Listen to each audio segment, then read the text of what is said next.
How's it going, guys? Welcome back to another video. My name is Eric and this is my garage. In today's video, what I'm gonna do is show you guys how to replace a radiator on a 2003 Infiniti G35.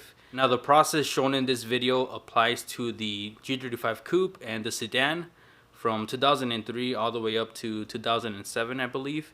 But the principle is pretty much the same on the 350Z. So if you guys have a bad radiator and you guys want to know how to replace it, go ahead and stay tuned and I'll show you guys how it's done.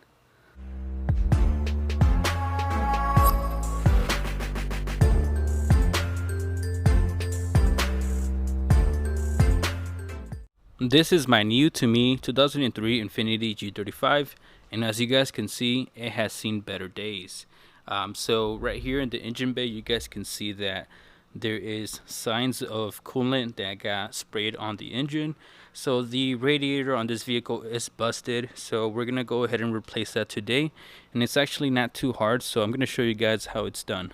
So obviously you guys want to drain your coolant if you guys haven't already done so. The vehicle doesn't have anything in the system anymore, so we're just gonna go ahead and skip that step.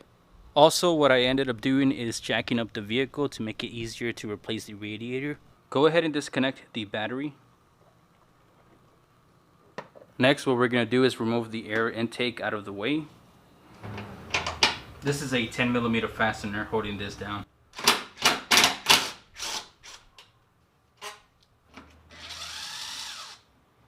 We're going to just wiggle this out. You can also disconnect your mass airflow sensor now that you disconnected your battery. And then just wiggle the air box out of the way. Now that we have made some space on this side, we're going to come right over here and remove our overflow tank. This also has a 10mm fastener holding it down.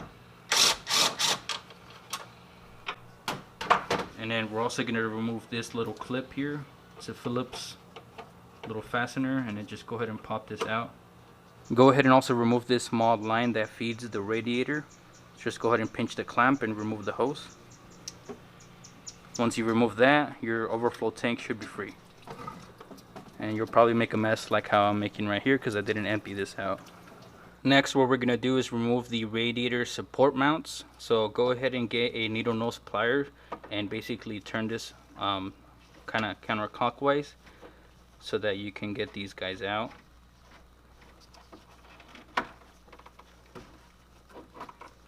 Once they're like that, you should be able to pull them up and get them out of the way.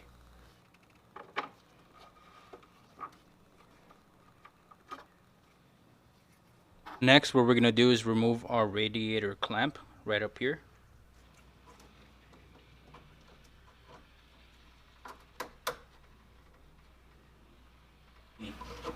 Pinch the hose and just turn a little bit to free it up.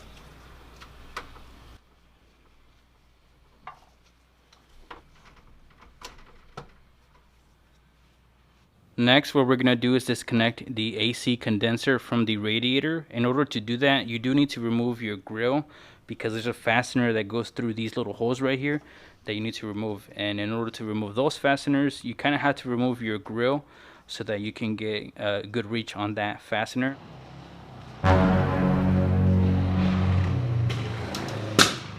With the grill removed, you guys will be able to take a closer look at the fastener that you need to remove. Like I said, there is one on this side and then there is another one on the other side as well.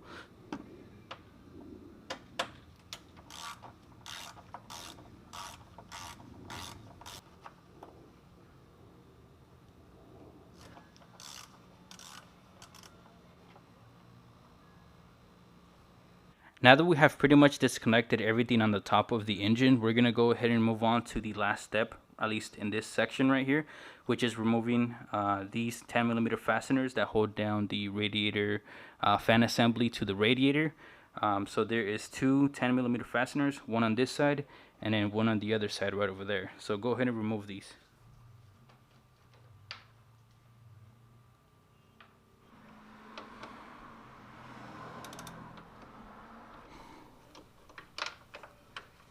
These fasteners are kind of like little screws, so they are not really tight on there, so you can't technically just remove them by hand.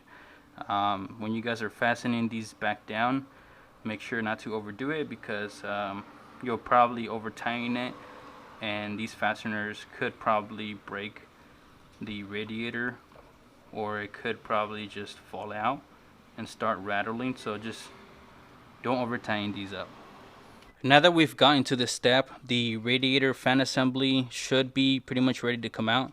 The only thing that you need to do is disconnect the electrical connections that go to it. But in order for you guys to get a better understanding of how that looks, we're going to have to go underneath so that we can disconnect it from the bottom. So once you go underneath, you are going to need to remove this splash shield that is on the bottom of the engine bay. Now, what you need to do is remove several 10mm fasteners that hold this splash guard to the vehicle. So go ahead and remove those fasteners and drop this down.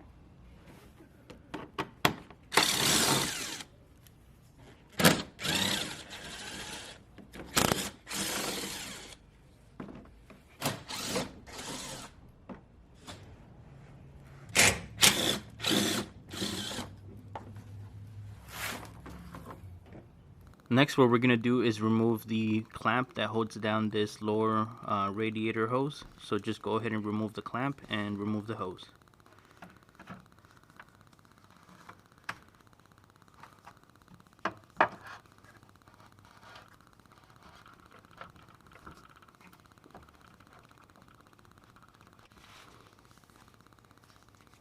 Sometimes using a flathead helps in these situations right here.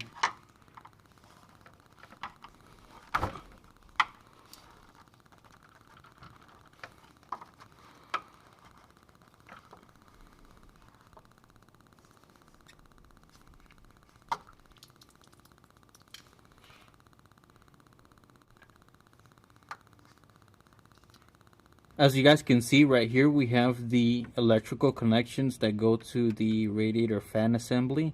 Go ahead and just disconnect these connectors and then pop the wiring harness out of the way.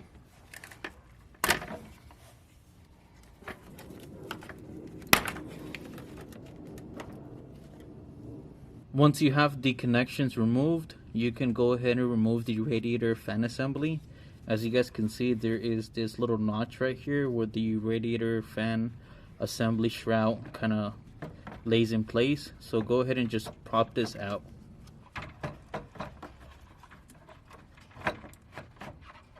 To get the radiator fan assembly out of the way, I had to remove this 10mm fastener that holds down the compressor line right here. There wasn't enough clearance right here for me to remove it without removing this line. So all you have to do is basically just go ahead and remove this fastener out of the way, and then that should give you enough wiggle room to remove the fan assembly out of the way.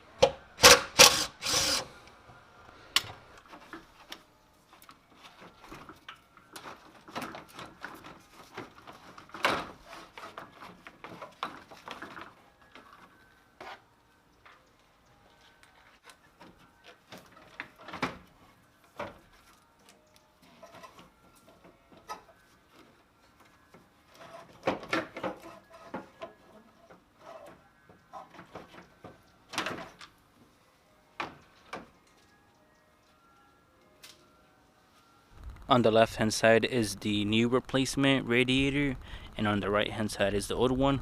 The only difference that I found from this one and the new one is that the new one has these ports right here. Now that's because on the automatics that's used for the transmission oil cooler, the manuals don't have these ports right here, so that's the only difference that I found. But other than that, they're identical, so we're gonna go ahead and put this back onto the vehicle.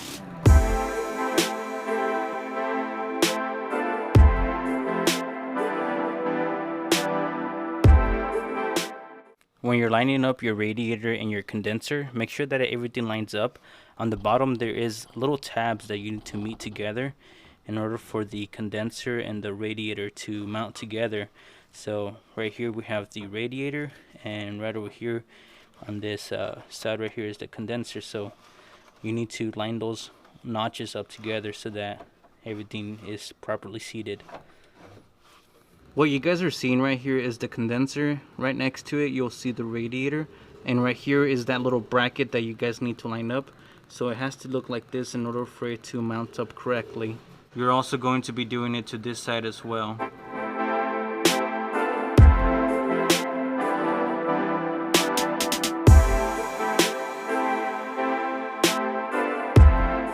Now that everything's pretty much ready to go, we're gonna go ahead and put some coolant in the system, and we're gonna let the air bleed out of the cooling system.